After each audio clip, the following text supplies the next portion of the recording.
people don't quit organizations, they quit their toxic managers, or they quit managers who they couldn't work with. Your boss or your line manager or your direct manager is the one who could make your life miserable or make your work something that you are so excited about. Those leaders who decided to give AI the responsibility of decision making are taking a huge risk.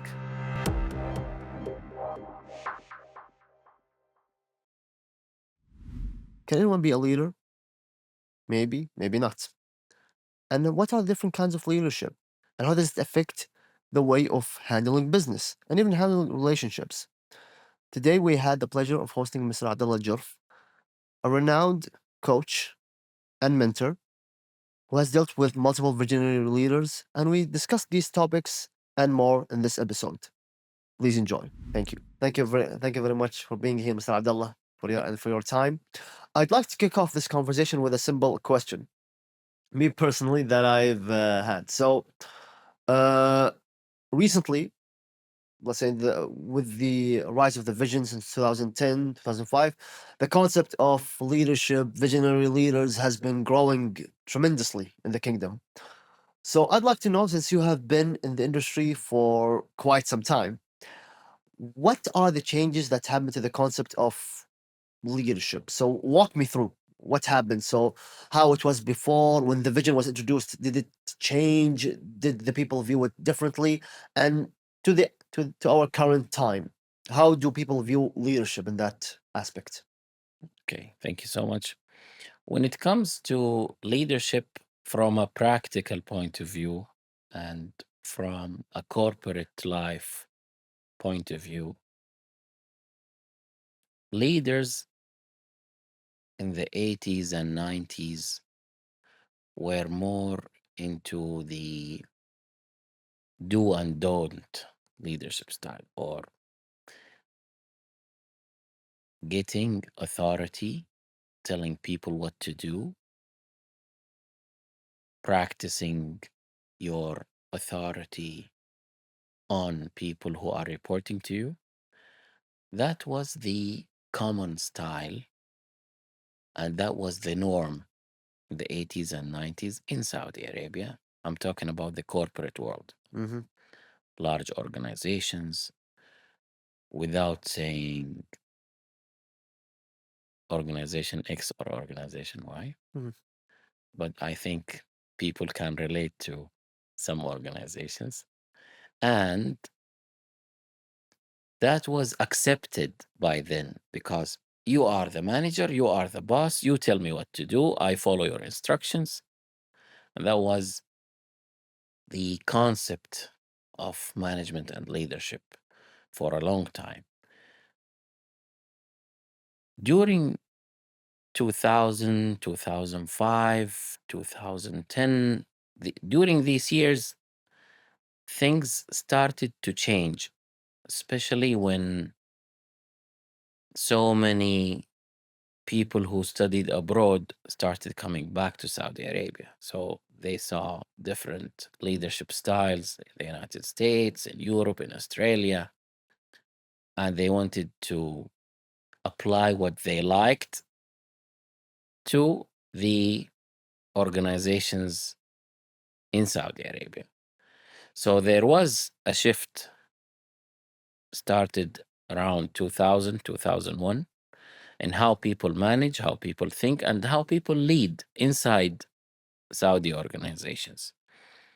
So now you see different leadership styles, leading with authority, the coach as a leader or the leader as a coach, becoming or being a motivational leader, an inspirational leader, playing different roles or wearing different hats as a leader. All of that started around the year 2000. And it has been changing, improving, and now you have so many leadership styles. And employees are now much more aware of what are the characteristics of a great leader versus a good leader. And employees now in the Saudi organizations, sometimes they choose a certain job or a certain organization just because it's led by Mr. X, who's a great leader. So we want to work with him. We want to experience what is it like to work with such a great leader. And this has been changing in the past 5-6 years. So you might find fresh graduates who don't care anymore about what's my salary or what's my position or what's my title, but they ask about how is the work environment? Who am I going to be reporting to? Who's leading the whole organization? So it's now becoming one of the criteria to select your job or select the organization that you want to work with. Mhm. At the same time, I don't want to use that word since we are almost khas. We're getting into Ramadan, but I'm going to use that word just for the sake of the context. Mhm. Isn't it a gamble?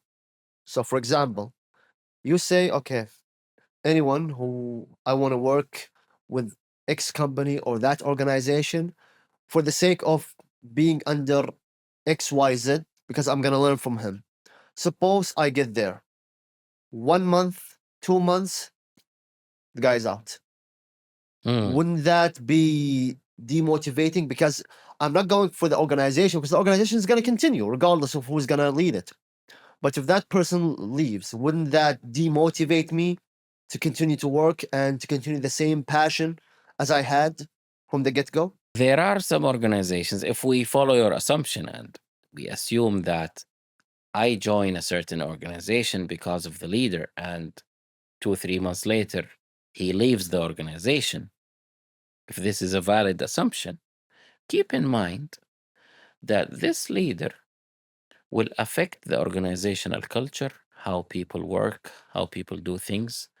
And before leaving, he will put his fingerprint on so many managers, leaders in different levels within the same organization. So before he leaves, he will impact the culture positively. So whether he's there or not, people will still follow his steps because they saw a good example of a great leader and they want to be like him. So they are considering him a role model. And it happened in different government entities where a leader came, transformed how people think, and made a big cultural shift or an organizational culture shift and improved the organization culture, made and he made sure that everything is going smoothly, then he left to another organization. If you go to this organization that he left, you will find people working exactly as he taught them. He didn't teach them by saying do and don't, but he taught them by demonstrating good manners and great values. So he led by example, affected people's lives, and those people are still working there and they are following his steps. Mhm. Now, I want to go back to a point that you mentioned at the beginning because it related to me so much Mm. with the beginning of the managerial style or the leadership style being okay, you are the boss, you tell us what to do, we're gonna follow. So that creates two segments, so to speak. You have executors and you have thinkers, people who think and people that execute. Now, I would like to know what's the balance between the two. So, for example, if a thinker or a leader comes to you and tells you do something, and you try to, let's say, how about we do it in first? Don't think, just do it because we have, for example, a crisis or we have a certain situation that I want you to execute, not think. So he's going to create you, or he wants to position you as an executioner at that time.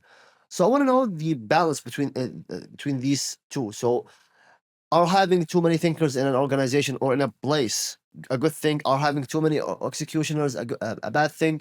Should there be a balance? Should executioners be as well as thinkers at the same time? So where does the balance or the gray area, so to speak, is available? Good question. I have no scientific answer. Okay. I'm just gonna tell you From experience. how can I see it. Okay. I worked with 11 different organizations, Mhm. and I saw 11 different organizational cultures.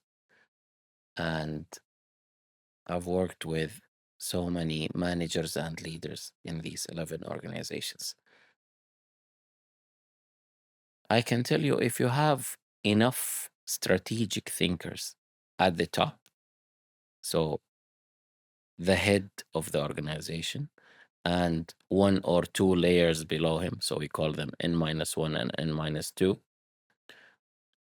If you have enough strategic thinkers on these levels, then you'll just need people who know how to execute. Sometimes, due to some organizational reasons, the thinker or the strategic thinker doesn't have enough people to execute his plans. So he goes and does the job The or dirty does the work. work himself. Okay. Depends on the size of the organization, the organizational culture, what's right and what's wrong in their point of view. How are the top management leading? How are they leading? For example, and I'm going to say the name, Azizia Banda, or now known as Panda and Hyper Panda. Yes. They have a culture of being proud of serving customers, regardless of your level at the organization. So, the night before Ramadan, you will find the CEO, all of the top management, all of the store managers, and every employee, whether in the headquarters or in any branch, you will find them all standing behind cashiers, helping customers by putting their items in the bags. Why? Yes, everyone. Why? Because we want to feel proud serving our customers, doing whatever it takes. So when I worked with Panda, we used to call it can do attitude. So I can, or can do, or I can do, whatever it takes. So in such an organization, the thinker is the executor. And being a CEO doesn't mean that you are not going to work with your hands whenever needed. In some other organizations, you will find the CEO, the VPs, the GMs, and the directors spending 70 to 80% of their time thinking or talking about strategies or strategizing or talking about how are we going to transform our strategy to initiatives, projects, objectives, and KPIs. They will not work with their hands whatsoever because they have other people who will execute the strategies. And I've seen a mix and match between the Panda culture and the other cultures. So There is no right and wrong, but again, from my point of view, if you have enough strategic thinkers at the top and you have good people who know how to get things done all the way down in the organization, then you will have a right balance. Okay. Now with that, I just had another question in my mind. So Mhm.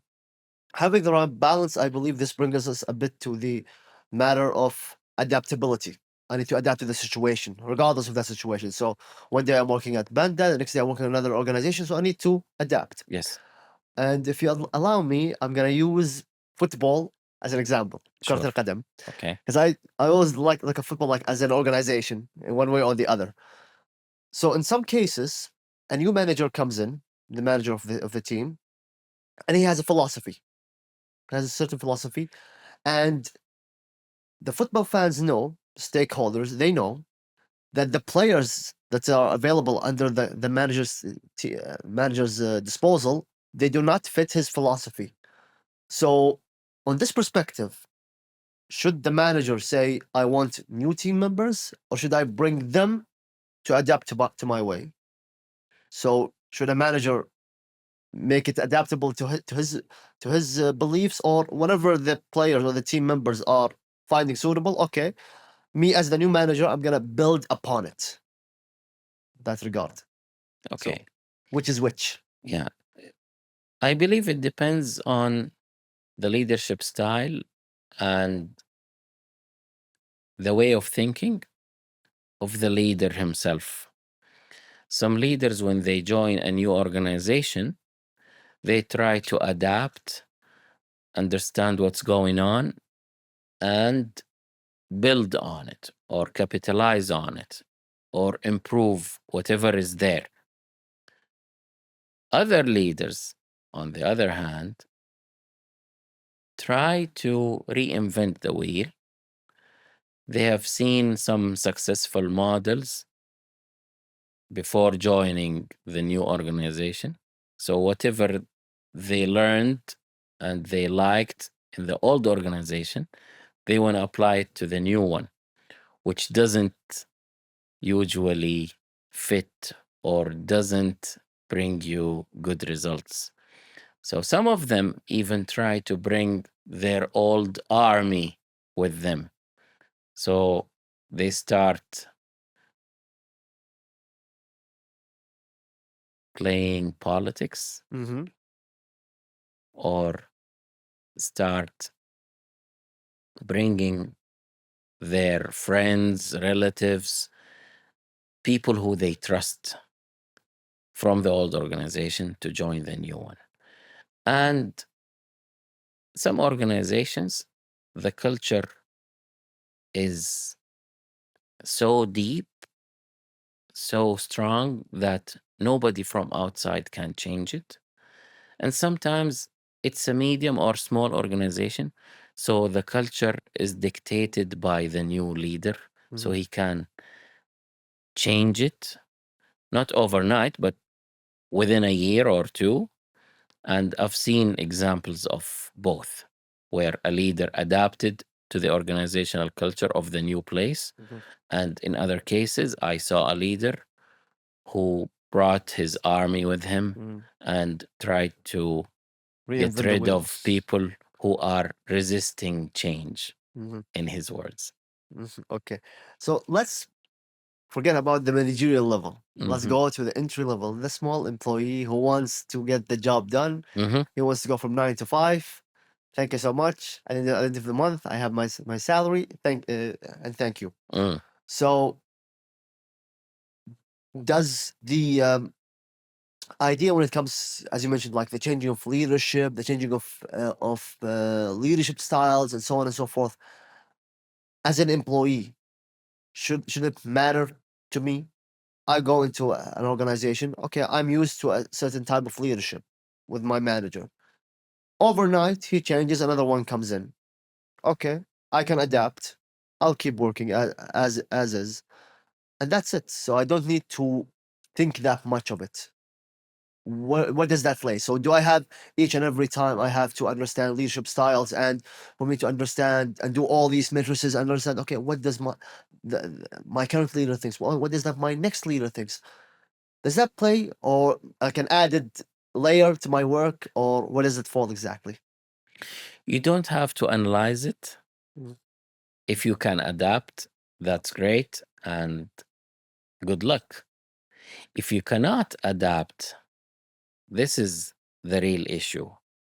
Because if you cannot click with your new manager, or if there is no chemistry between you, or if you couldn't understand his way of thinking and how does he or she wants things to get done, then you will start seeing problems, clashes, work issues, misunderstanding, misalignment, and other things that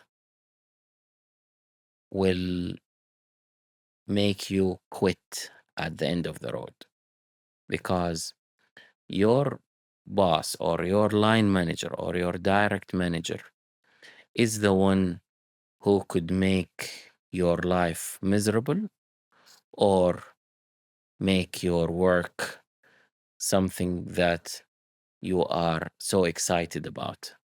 Okay. Now, does clicking need to be there? Because again, a lot of people might come and go, and I'd like to hear your take on that. That some coaches, some people who are involved in the HR industry and so on and so forth, they say, okay, you know what? Even if you don't like your manager, as long as there is respect, as long as there's professionalism, that's good. That's good enough. It doesn't have to click, as long as there's respect and there's professionalism. That's it. As long as you can work with each other, as long as that you are aligned, that you know how to get results and get things done, then you are in a good shape. Sometimes the manager or the new manager has his own agenda, which the employee doesn't get, because the employee used to work with the previous manager who was open and clear and works with a certain leadership style, which is different from the new manager. So when the new manager comes with his own agenda, the employee will face some problems trying to figure out how to understand and how to work with the new manager. Mhm. And there are so many books that talk about organizational culture and leadership styles and employees' engagement. Mhm. And they all agree on this point, which is people don't quit organizations, they quit their toxic managers, or Mhm. they quit managers who they couldn't work with. So even if you are in the best work environment and you have a fancy office and everything that you could think of in your dream job, but your manager is not giving you enough support or is not leading you at the right way or in the right way, then you will start looking for another department, another boss, or even another organization. Okay. Now this brings me to the fact that it's dealing with change. So, for example, an employee who was used to a certain manager, and that manager slash leader, he was great. He was open. He was like, he was for him. He was the benchmark of managers. Like a role model. He's my Mm, role model. mm, He leaves. Someone comes in. I'm already my benchmark or my role model for a manager, or my view of the manager is that the previous manager who just left. And the guy comes in and he doesn't tick all the boxes. So indirectly, I'm not that comfortable with the next guy. And he as well, he feels that I'm not clicking with him. So how should a new manager deals with the change to get people on his side, and how should the new employee or the employee get to accept him as the new manager in that aspect? Okay. The employee has to adapt because at the end, your boss is the one who will decide on your annual performance evaluation, Bonus. your bonus, yes, your He has the power. promotion. Yes, He has the authority and he has the power, correct. whether you like it or not. So you have to adapt, Mhm. and you have to be smart enough to figure out how does he think, what does he want, what's his management style. The manager who comes to a new organization has so many pressure points or has a lot of expectations from different people. His line manager, Mhm. top management, his team, his peers, all of these are looking up to him and they are having certain expectations because they brought him to the organization either to develop something or to solve a certain problem that nobody could solve before he joined, Mhm. or for a certain reason. So there are so many expectations. When he comes to the new organization, he will take his time to understand the culture, figure out how things move on, who are the people who have the power, who are the people who have the real authority, and what's right and what's wrong within that culture. Now, some people figure it out within a month, some people take a year, some people bring an executive coach to help them to figure it out as soon as possible. So it depends. And what I'm trying to say here is that the manager who comes to a new organization and adapts quickly and understands the individual differences between his team members will succeed and will show some results quicker than people who take their time to understand the culture. Okay. Now I will go way, way back. Okay. So a leader is sometimes not born by nature. Some people are it's a leadership. I believe it's accumulated experience, one way or the other. I'd like you to correct me on that if I'm wrong. And some of them, yes, they are born. They have part of their personalities and so on and so forth. And now I want to ask you here, as a coach and as a father, from a youth age, from a young age, how can someone, when say, "Oh, I have my son and he's 5 years old, I want him to have that strong personality. I want him to become a leader in the future, be it in his decisions, in his school. He has the initiative. When he goes to work, he has that initiative. So, what would you say in that context specifically? I'll start with being a father. Okay. So, as a father, if you want your kids to grow up and become leaders, give them some challenges throughout their life with you at home before they leave you and they become independent. How so? So, during weekends, for example, if you are taking them out, let them participate in planning, in budgeting, in deciding on what activities are we going to do. Give them some responsibilities. Don't just take them out and they will notice that you have prepared everything, you have planned everything, you took care of the small, tiny details. No, let them take some of the responsibility. And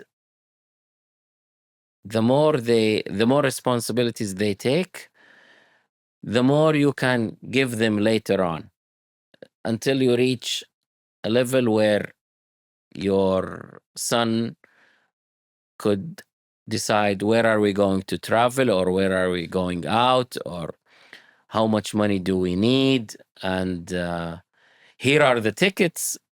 I've done the reservations for the whole family, and dad, we are ready to go.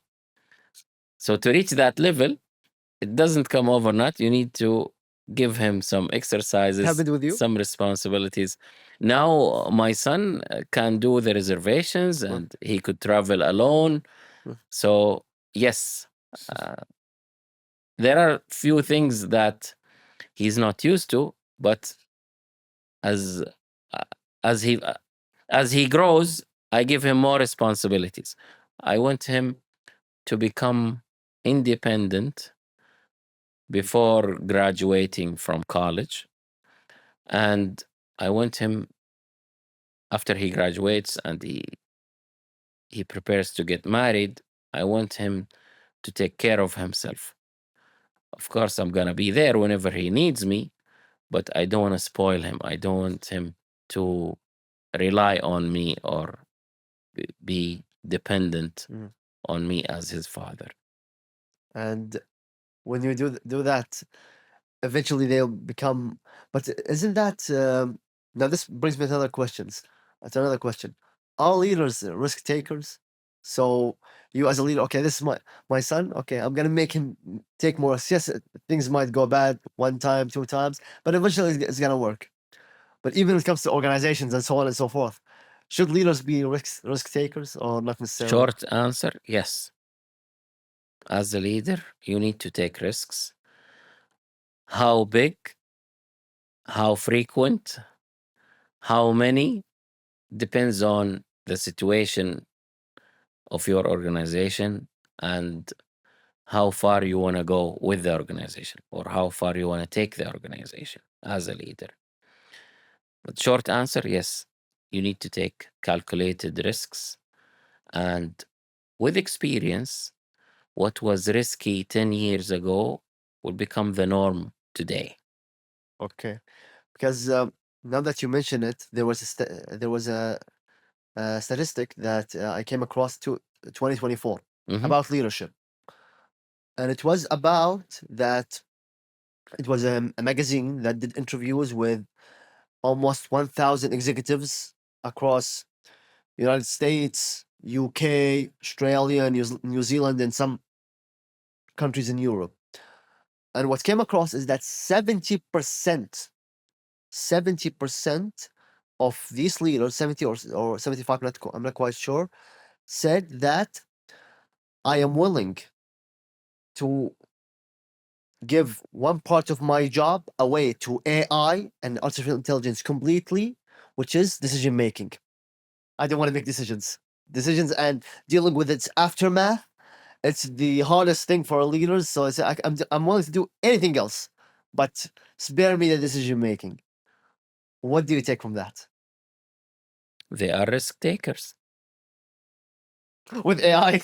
So this proves my point. Those leaders who decided to give AI the responsibility of decision making Mhm. are taking a huge risk. Is it a valid risk? I think it is. Why? And because every day we are noticing huge improvements within the AI field. And so you think that at a certain moment, leaders will say, I'm just going to write a prompt with AI and that's it? Maybe, you never know. Is it valid? So where does the leader step in that aspect? Okay, in my point of view, there will still be some human aspects that AI will not be able to reach or will not be able to fulfill. Mhm. For example, last year we had ICF MENA, Middle East and North Africa, ISF short for. International Coaching Federation. Mhm. So we had ICF MENA conference here in Riyadh Mhm. last year in October. And there was a panel. And one of the audience asked the panel a simple question. He said, now with the development of AI, and we hear about AI coaches and automated coaches and avatars who play the role of a coach, why would someone go to a human coach? Why wouldn't we just go to the AI coach? It's free, it's risk free, and it's reliable. So why should we go to a human coach? And one of the panelists simply said, you will come to humans because of their presence. Humans will give you presence that is unparalleled, and you cannot have presence with AI. As a human, I want the coach to be someone who understands me, who feels me, who can react to my gestures, to my emotions, to my facial expressions. Any tiny change of my tone of voice will be noticed by an experienced coach. It might not be noticed by AI. So AI will treat you like a robot. You give a statement, AI will ask a question, you will reflect back, another question, one, two, three, transactional, you reach a certain point, that's it. Mhm. Where the human will go deep with you to understand the roots of your problem. How does it affect your life? Where are you going? What's the real support that you need at that moment? Where are you struggling? What would be next in your life? There are so many things that humans, as leaders and coaches, could help you with, where AI will still play a certain role, will not match the human leader or the human coach. So when you say presence, you don't just mean physical presence. You're talking about presence of me hearing, absorbing what you're saying, analyzing it, being Being your here in the be, moment, okay, here and now, fully present. fully present. But when it comes, because now AI is being used a lot. Even we had one of the AI experts here in the podcast that it's about mainly, like for example, it comes to therapy. Therapy is being used widely in AI, Okay. like a lot. So I believe in therapy, it's a different case, don't you think? Didn't you? Do you agree or disagree on that regard? I'm not a therapist, so I wouldn't go there. Probably Okay, it's a different case. exactly. So I've heard a lot, but I'd like to hear your perspective on it. What is the main difference between some of these terms? So when we talk about, for example, coaching is different than mentoring, and it's different from managing, different from leading. What are the main differences between these terms?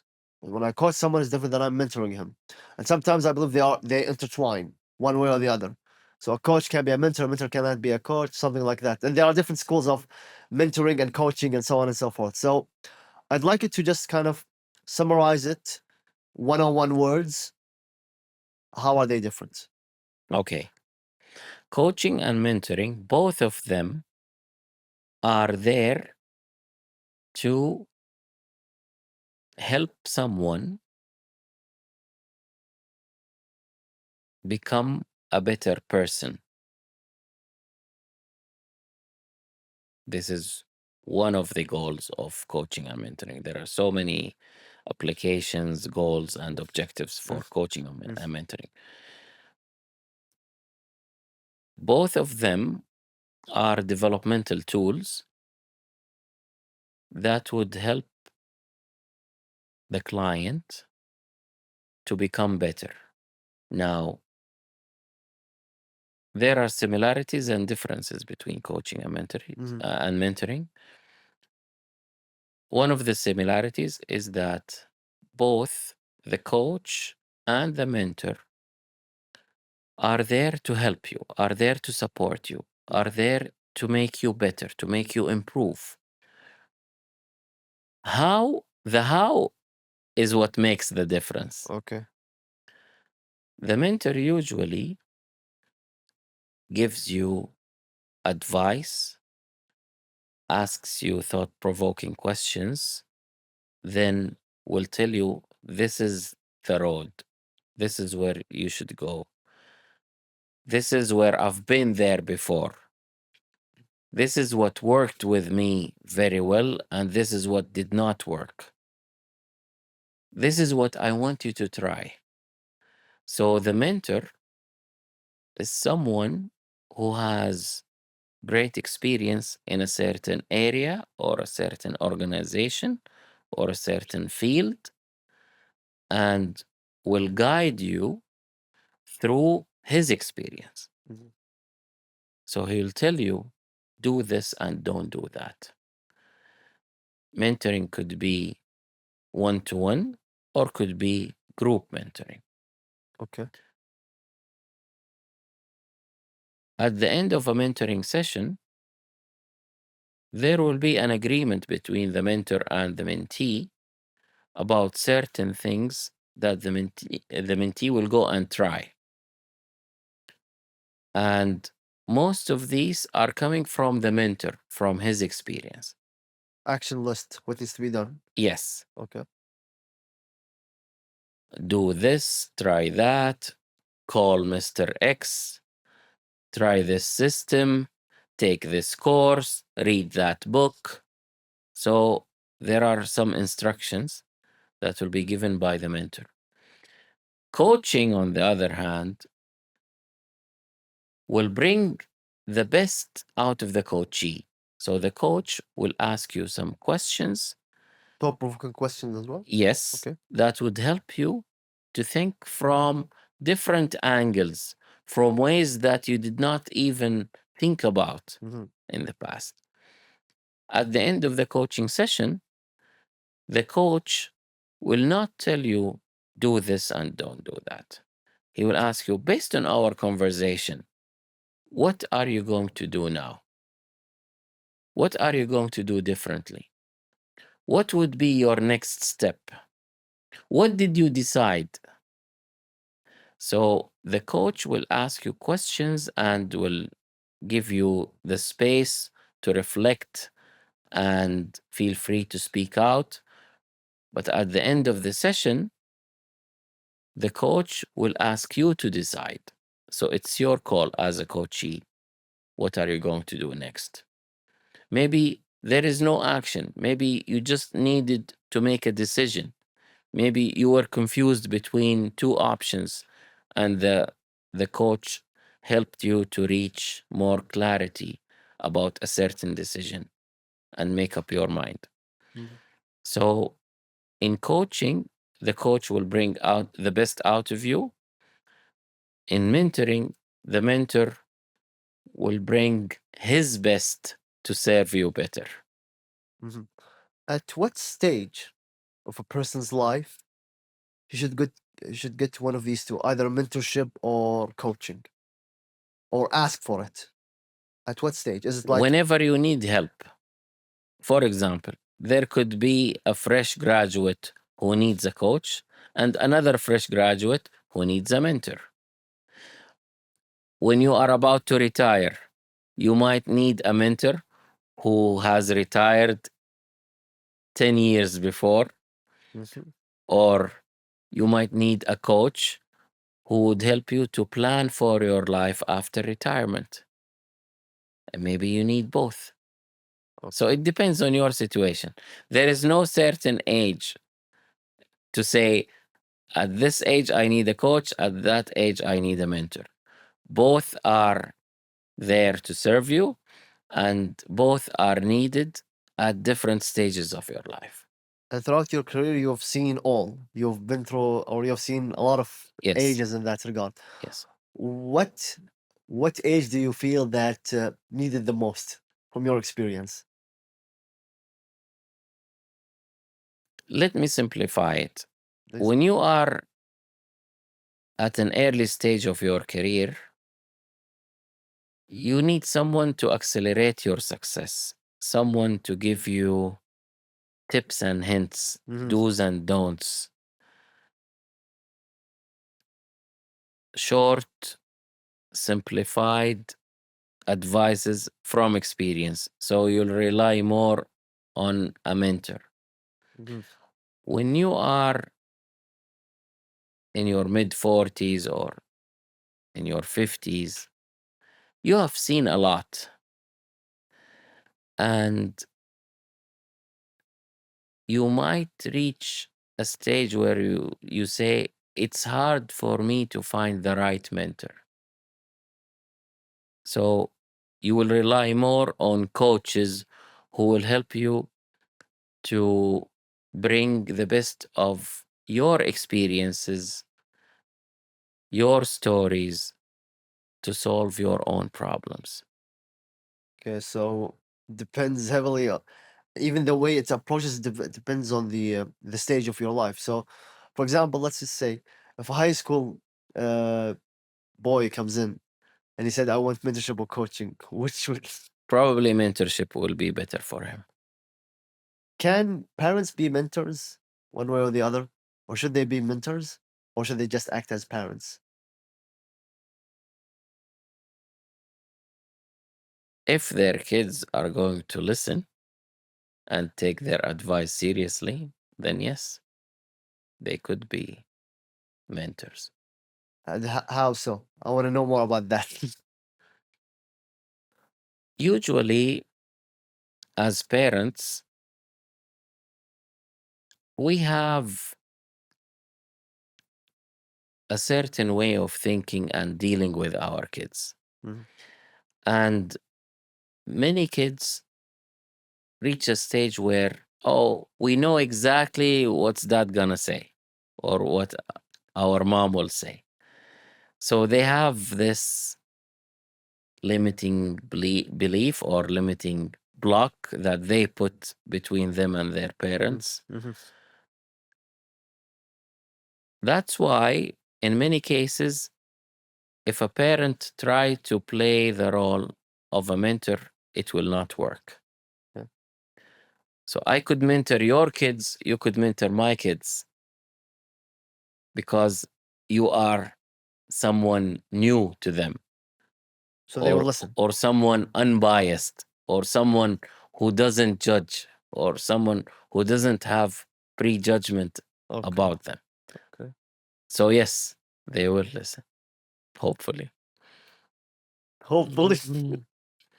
So, and I also want to get into the idea of going back to the leadership aspect. Mhm. So, there are different types of leaderships, and so can you please just walk me through just some of the famous types of leadership styles, so to speak? Okay. Just a couple, if you don't Okay. mind. Yes, sure. There is inspirational leadership, motivational leadership, autocratic leadership, um, coaching leadership, directive leadership.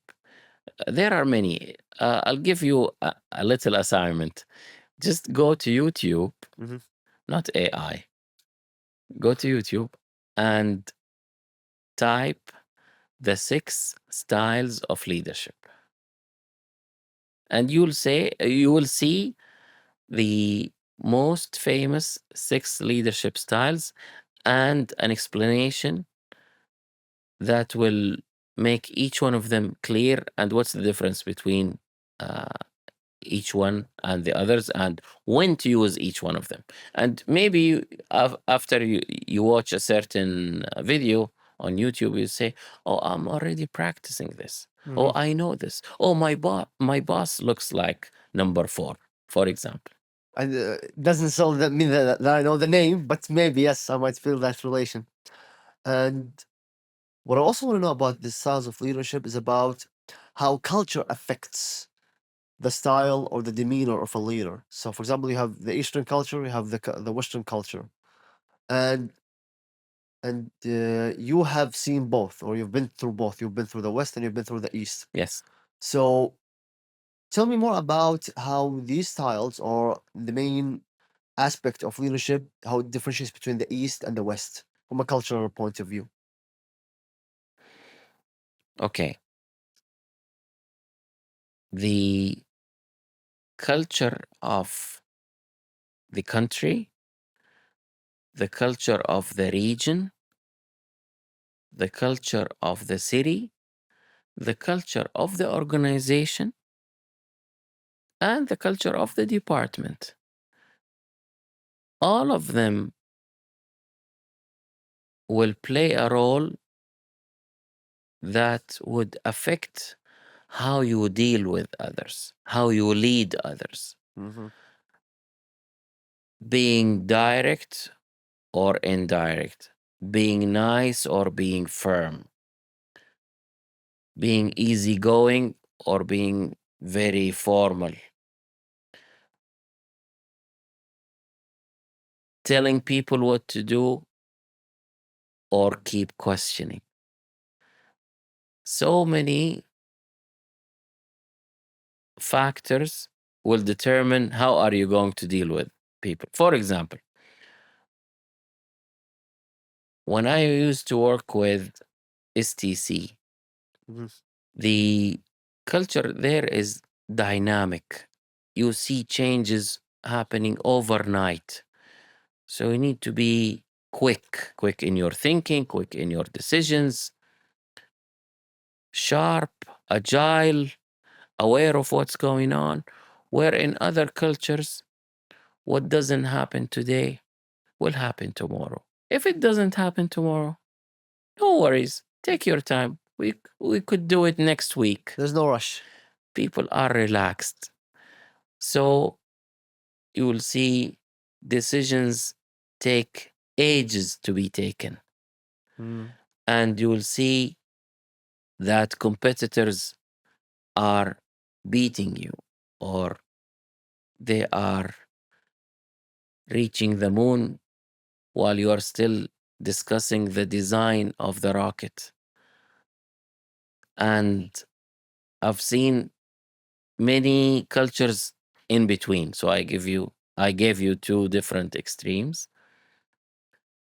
And how do you lead will depend on who you are leading and in which situation are you leading and in which culture you are leading. So you could take Abdullah, who was quick when he used to work with STC, put him in a slow culture, Abdullah will slow down. Take Abdullah to the States, will be more firm or maybe more aggressive. Mm-hmm. Take Abdullah to Qatar, for example, Abdullah might become more relaxed. Take Abdullah to Medina, Abdullah will be more peaceful, and so on. So the culture affects, in a way or another, the way you lead people. But with that, because some people, that's where, correct me if I'm wrong, that's why some people are stuck to a certain industry or a certain way of thinking. So, for example, someone who has worked all of his life in a dynamic environment, if he goes to a relaxed environment, he will feels out of place. Then he goes back to the dynamic environment. So, It happens, yes. but how does he deal with that change? So, should he like try to beat his nature, or okay, it's a new way of doing things, let's try it once in a while? One of the things that leaders do well is getting out of their comfort zones. Mhm. So if you can adapt and you can get out of your comfort zone and try new things, new styles, new challenges, then this will make you a better and stronger leader. If you cannot adapt, then the only choice you have is to go back to the old environment or something similar to it. Okay. And I also want to ask about now. I've seen you. You're a great endorser to LinkedIn platform. Okay. A very great endorser to it. And I'll I take also, that as a compliment. it is a compliment. It is a Okay. compliment. What I want to know more about the true benefits of the platform, or regardless of any platform, be it LinkedIn, Instagram, social media in general, Mm-hmm. about putting your image out there. Like some people say, yes, it has benefited me. Some others would say, no, it hasn't. I'm just being out there, I'm just shouting, and no one listens. So I want to hear from your perspective, what are the main challenges that people might face in these platforms, like LinkedIn to be more specific, to talk about from a professional perspective, Mm-hmm. and how do they deal with it? Yes, talk about. I'm not talking about the technical side as algorithms, but I'm talking about truly making it useful to the max Okay. for themselves, for themselves. Short answer: be patient. Don't rush or don't push hard to get results. If you think that posting twice a day for 2 weeks will bring you a job or an opportunity or a contract or business, then you need to think twice. LinkedIn is a marathon, is not a sprint. So you don't have to run fast, but you have to be consistent. You have to be patient and wait for the results and give them time. And sooner or later, you will start seeing people reaching out to you, sending you direct messages, asking for help, asking for business, reaching out in so many ways. And you'll be surprised by who and how is reaching out to you. You will see people from different countries, people from companies that you did not even think about, people from organizations that you admire, large organizations, government entities. You'll see them reaching out to you saying, "We liked that post that you, in which you talked about blah, blah, blah. And because of that post, we want to ask you about one, two, three." And that starts a good conversation that could end up either in a friendship or business or both. Would you now let me bring in a counter argument on that Mm, perspective, mm, which is being patient is one thing and being experienced is another thing. So, for example, someone who comes in on LinkedIn and he has already 15 years of experience or 20 years of experience, he has a lot to offer. He has okay. something to say. Yes. But if someone who has just started 1 year, 2 years in his career, uh, would that apply the same way of being patient, don't post twice, go to any affair and just post like I'm proud of being here? How does this apply in the different circumstances? Okay. Don't get me wrong. I'm not saying don't post twice a day. If you can and you have enough material and you have the capacity to do so, go ahead. Hmm. I'm just saying don't expect that to bring you quick results.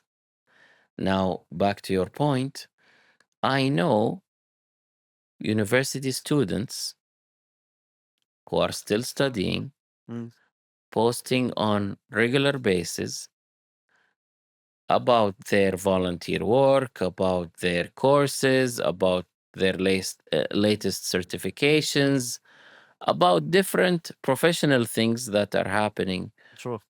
to them. And they are getting more followers, they are getting opportunities, Yes. Mm. they are getting support from mentors and people who admire what they are talking about. So you don't have to be experienced. Don't put limiting beliefs to yourself. Mm-hmm. Do the work, do your homework, and as they say, trust the process, and results will come sooner or later. Okay. Because I believe it's some of the university students I've seen, they are considered as LinkedIn influencers, one or the other. Yes. Yes. So, and by the way, I just wanna just a quick note, and I'd like to hear your argument on that. Is that the open to work emblem?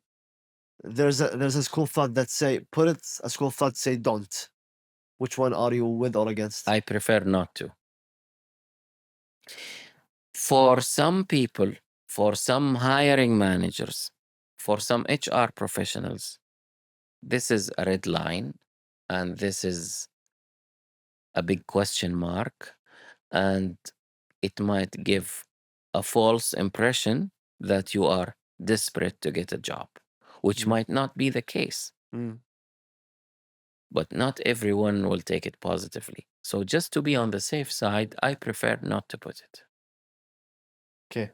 So you're with the idea of not putting it Yes. in a way. Yes. This is more of a thing. So there are multiple syndromes that happen in the world of, let's say, communication between ourselves as human beings, and specifically when it comes to the executive level or leaderships. So, for example, the imposter syndrome Mm-hmm. or other syndromes. So I'd like you to get me to that world, the dark world of leadership, where they have these inner thoughts that these doubtful. So let's forget all the fluff or the sugar coating. Mm. Let's go to real. What's happening on the backstage when it comes to a leader when he's alone and he's facing the consequences in front of the board or the people who are responsible or the investors and so on and so forth. Mm-hmm. What are the syndromes or the hardships that a leader face, and how should they deal with them with it? As you mentioned, the imposter syndrome, where the leader says, I'm not good enough, I don't have enough experience, or I cannot do it, or this is not the level that would satisfy the top management or the board. And I see this a lot, especially among VPs and CEOs. They put high standards and high expectations, which might sometimes be higher than the expectations of the board of directors. Mm. So, being tough on yourself doesn't always bring you good results. So, you feel that I'm not good enough, I didn't do my homework, I didn't do well, where people are proud of you and so happy about your results. Mhm. Would you call that perfectionism? In many cases, yes. Now, another thing is that many of these leaders put limiting beliefs to themselves. I don't have enough time. I don't have enough resources. I cannot Okay. do it. Okay. So and they would usually. So how would they usually deal with it? Do they say, "Okay, I'm gonna get through it regardless. I'm gonna get my hands dirty." Sometimes they need a role model. Sometimes they need a boss who gives them their space and reassures them that it's gonna be okay and you are doing well. Sometimes they need a coach. Sometimes they need a best friend. Sometimes they just need to vent, to speak up. They're bottled And up, and they and and this is one of their struggles because usually people at the top feel lonely. okay. They cannot trust anyone. Mhm. They feel that whatever I will say or share is going to be taken against me. So I have to watch out and be very careful. Watch my back and everything else. Okay. Yes, Because I did hear before that it feels lonely to be at the top. Is it correct? it is. It is. Yes. So who to trust? Who? Again, you either find a trustworthy friend or a role model or a coach or a mentor. And when you are a CEO or at the top of the organization, usually a good mentor would be someone who has been in the same industry, but now he's retired or he's about to retire. Someone who went through a similar path where Okay. you could bounce back ideas. Okay. Now I wanna address something that I wanna hear your perspective on it. So there's a difference in characters. Some characters are introverts, some characters are extroverts. How does that affect the leadership style? So some people would say that introverts are not good for sales. They're only good for office work. Extroverts are good when it comes to sales and addressing people. So they might be more. They have a better chance of becoming a leader. So I'd like to hear your perspective on that. Is it true? Is it wrong? Not necessarily.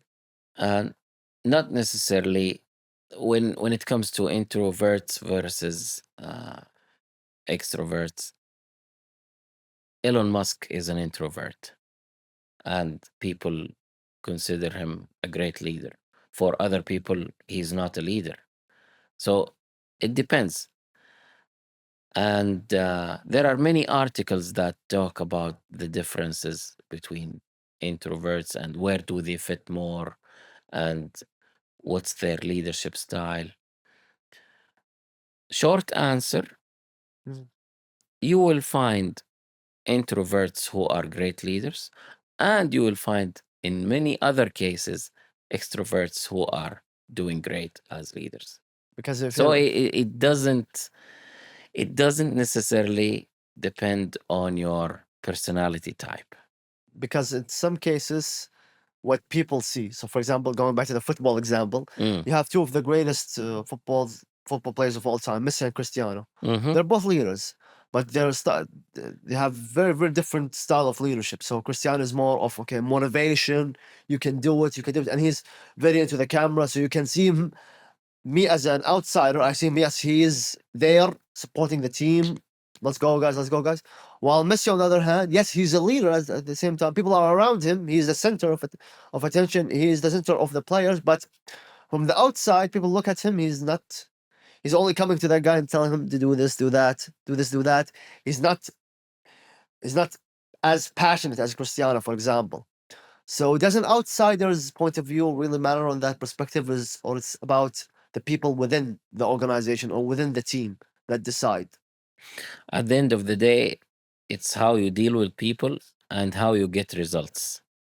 If you have this balance between treating people with dignity, with integrity, and getting results, getting the best out of those people to get the desired results for the organization, Mhm. then you are on your way to become a great leader. Okay. Now this is a new segment. This is a segment before the final segment, which is your LinkedIn segment. Actually, there Okay. are a couple of posts on LinkedIn that you have published that actually caught my attention. I'd like you to elaborate more on it. And one of which, actually, it's one of your most recent one, which is the idea of the monetary compensation. The compensation, from what I've understood, is that for you it's kind of an illusion. It's not a true compensation. So yes, you can give me the greatest job, you can give me the best thing, but as long as it's only about money, it's not a true compensation. So so do you feel that money is a means to an end or an ends to a mean, or what exactly? Okay. Back in 2025, there was a movie which I really admired. Maybe you have seen this movie, which is F1, Formula One. Yeah, Formula One. I've heard about. I haven't seen it, to be honest. Okay. Uh, Brad Pitt Yes. at the beginning and at the end of the movie had the same question or the same conversation with two different people. So he was given an offer and he asked a waitress at the restaurant about this offer. So she said, "How much?" So he smiled and said, "It's not about the money." Then she said, then what is it about? He smiled and he did not answer. Okay. To make you, as someone watching the movie, reflect on your life, on yourself, on your values, on your priorities. So if you are going to work, not because of the money, what are you going there for? If it's not about the money for you, what is it really about? True leaders will know how to motivate people without money. Money is important. However, it's not enough, or it's not considered the only motivator for people. You have to motivate them with so many things, encouraging them, showing appreciation, and so many, showing them why are we here? What's the purpose of our work? Showing them the why of our work. Now, Brad Pitt, again, towards the end of the movie, after getting the first place in the Formula One race, he goes to a place near Mexico and he has a conversation with two guys. Then one of them says, we don't pay much. Then he smiles and says, it's not about the money. So they reply, so what is it about? So I'm asking you now, for you, if it's not about the money, what is it about? Me personally, Hmm. I have to answer. You don't have to answer. But Just reflect on it. But in a sense, if I'm gonna answer this question, because yes, for me, money is a means to an end, not the ends. So I'm not going just yes, money is part of the compensation. But if I'm gonna answer myself, because at each stage, I believe it's different. So when someone is towards the end of his career, he would reflect, and I believe there is a wisdom behind the idea of the age number 40. So I believe when I reach 40, I will reflect upon myself and I will talk to myself at the moment and say what was I thinking. So for example, I would say I wanna I wanna make a name for myself. Maybe when I reach 40, I would say what was I thinking? Mm, For example. So correct me if I'm wrong. Depends on stages and how the person himself view life in general. yes. Because some people would say money is power, has that, so I don't think about it. While somebody say yes, money is A tool. a tool. Mm, Others would say I want to get money. I want to chase after money on that aspect. Another, I would say, so I'm going through three. And another one, which is about critiques. So in the podcast, we talk about, let's say, communication in general. And criticizing someone is part of the communication. Now, agree. be it on the negative side, the positive side, or something that not a lot of people like, but it's part of who we are in the professional and even non-professional environment. So I'd like you to, because in your post said that criticizing is a simple equation, one way or the other. So I'd like to tell me more about criticizing from your perspective and how it's a simple equation. Because Mm, I believe, correct me if I'm wrong, there's one concept that you have mentioned before that I'd like you to also elaborate on: feedback and feed forward. hmm. I'd like also if you can tap into that as well, that would be amazing. Sure. Dale Carnegie says, don't criticize, condemn, or complain. And this is one of his rules to win friends and influence people. The post that you are referring to mentions a simple format or a model created by CCL, Center of Creative Leadership, Mm-hmm. where they put this simple formula of SBI: situation, behavior, impact. Okay. So if you want to give feedback to someone about something that you have noticed, you tell them the situation in which you noticed that behavior.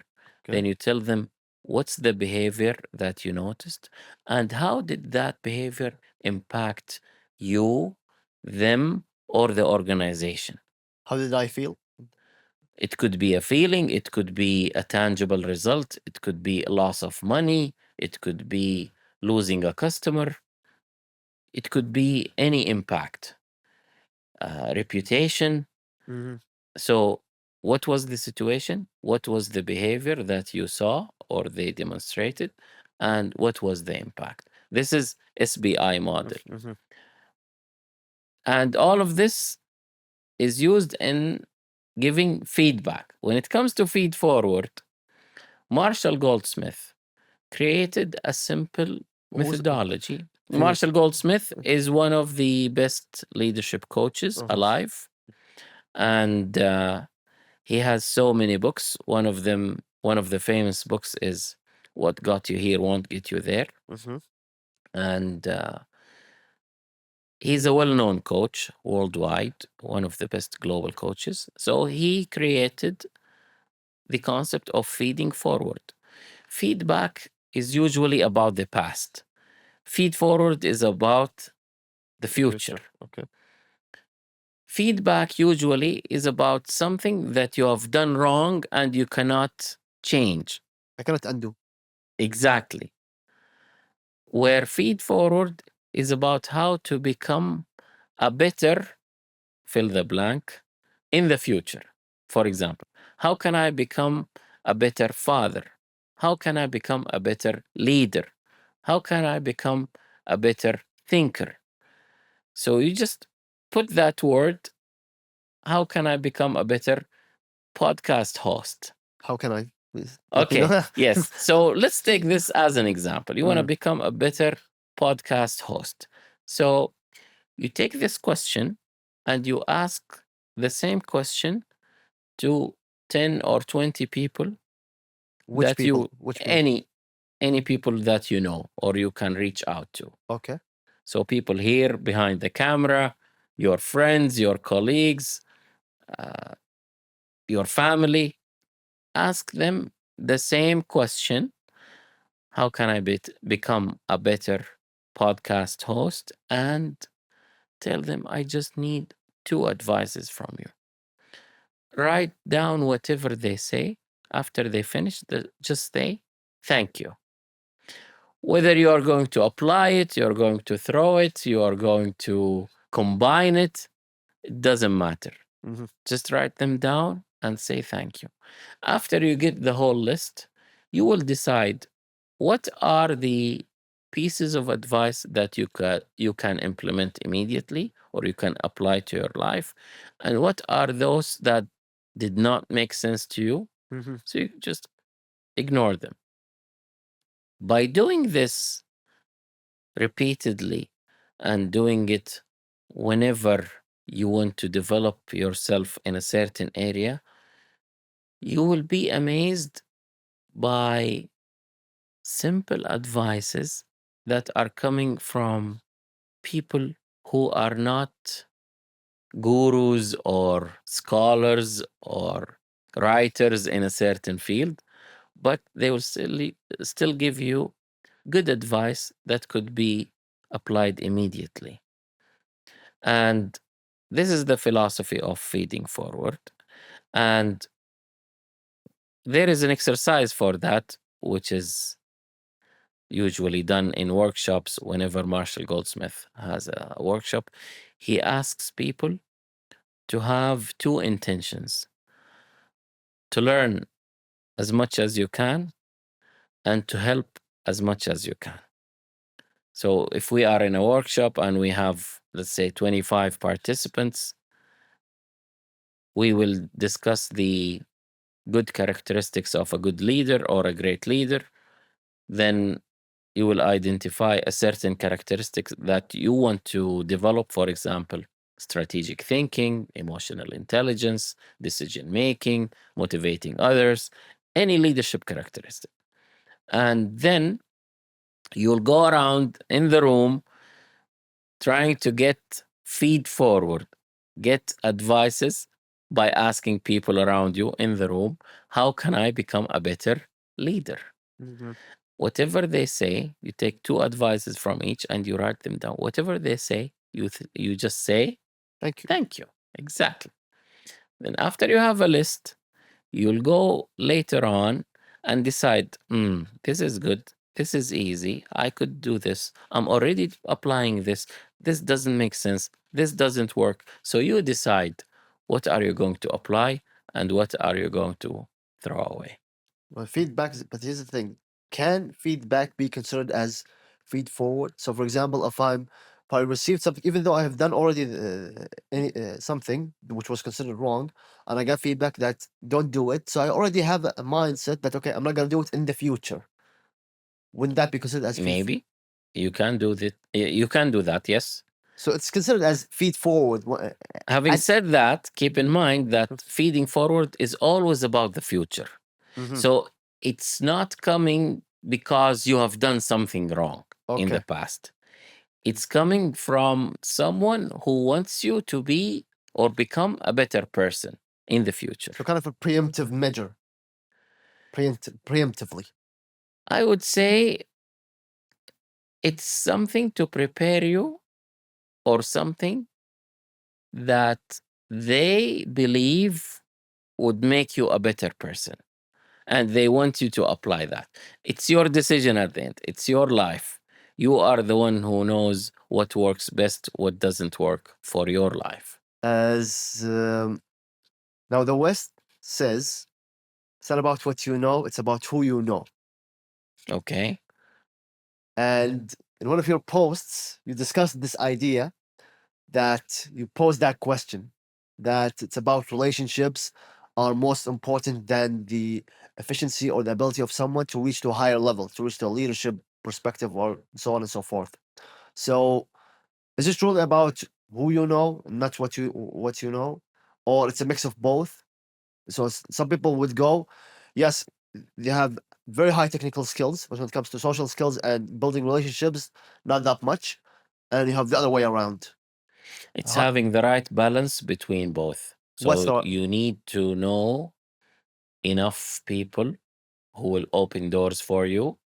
But when these doors are open, you should be equipped with the right skills, the right mindset, being ready for that opportunity. If they open a door for you and you go there and people find out that you are empty or that you have nothing to offer or that there is nothing unique or special about you, then that will break you.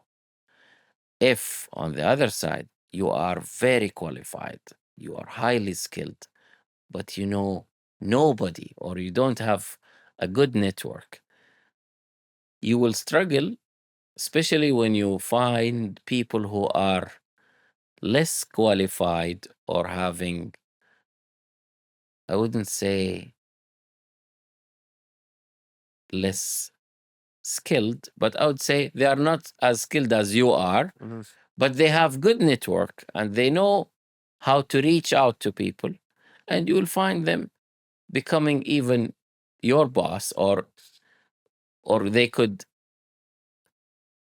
get higher in the corporate ladder quicker than you think because they know who to talk to and they know how to open doors for themselves. So again, it's a balance between both.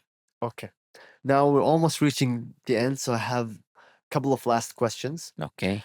The first one is there any question that you wish we would have asked?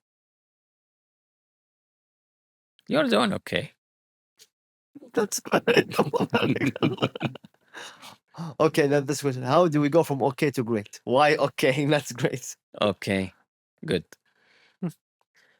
So, Demonstration of feed forward. yes, yes, yes. So, how can I ask better questions Mhm. to other guests in this podcast? Mhm. Is this your question? You're experiencing mentorship, I guess. Okay. Let's have this live demo. Let's go Mm, ahead. I think the questions that you asked me tackled different aspects Mm. of who is Abdullah and how can I bring the best out of Abdullah? You have done your homework. You went through my LinkedIn profile. You saw a lot of my posts, which I really like. And not everyone does this. So you have put some effort to ask me the right questions. Back to your question, how can I make it even better? Just go with the flow. Um, make it more into a conversation rather than a certain set of questions that I have to ask. In some cases or in some questions, I felt that you are curious to know and you want to explore how Mhm. does Abdullah view a certain point, which I really liked. And in few other cases, I Yeah. felt that this is a question that I've prepared. I worked so hard to write this question. I must ask Abdullah this. Mhm. Now, with experience, I'm sure you will know naturally what to ask, when to ask it, and how to ask. So don't worry, you are doing great. From okay to Keep great. Okay, good. keep That- keep doing it. But did you feel it was a conversation? Because I felt it was a conversation. Yes, there were some questions, which I do agree with you, that I wanted to tap into some certain questions. Mm, But in general, what we have done since the beginning of this podcast and other episodes, I mean, was more, and that's what I believe it was a flow of conversation. Thank you yes. very much for building that flow as we grow. Thank you so much. I Uh, enjoyed my time with you. I really appreciate it. Thanks for giving me this opportunity. Absolutely. Thank you very much. And thank you very much for being here. Now, the last question, this is where the podcast name comes in, which was Bridge. So, people have some misconceptions about leadership. So, from your perspective, what are the most common misconceptions about leadership, and how do you bridge the gap of what people view leadership about and what are the truth about it? I'll give you one of them, Okay. which is common. The myth or the misconception of the leader as a hero. Meaning? So some people think that if I am a leader, then I have to be the hero who knows everything, who has the answers to all questions, who's a role model. At the end, we are humans. We have our flaws, we have our drawbacks, we have our nature as human. So don't try to be someone who you are not. Don't try to push hard on yourself to be that role model, to be that hero, so you can deserve the title of a leader. Hmm. And you will find this in so many organizations. I don't want to be a leader. Why? Because I'm not ready yet. You might be qualified or better qualified than so many other people who are already leading in that same organization. But you are putting a lot of limiting beliefs on yourself. Just forget about the idea that I have to be the hero or I have to be the role model to deserve to become a leader. If I may, let me bring in a counter argument. Okay? I'd like to hear your perspective. Now, people would say that if a leader appears weak, doesn't appear as the proper role model, then he doesn't deserve to be a leader. So I would understand why some people would say that yes, a leader needs to have that role model, strong image, because if a leader appears weak, all the people would talk behind his back. Why is this guy the leader? Why isn't this guy the leader? Why isn't this guy the leader? So wouldn't you understand this point of view as well? Yes. Keep in mind that there is a big difference between weak and a hero. So someone in the middle would be a perfect leader. How can it be in the middle? You don't have to be weak and you don't have to be a hero. If you are qualified, if you are someone who knows how to communicate with people, how to listen to them, how to support them, how to deal with them, how to lead with integrity, demonstrating good morals and good values, then you are on the right way to become a good leader. You don't have to be the hero to become a leader. Okay. Is there any message or final remarks that you would like to address or say? I would say, as Marshall Goldsmith always says, Mhm. try to help as much as you can, try to learn as much as you can, and always say thank you. And thank you to that. Thank you very much.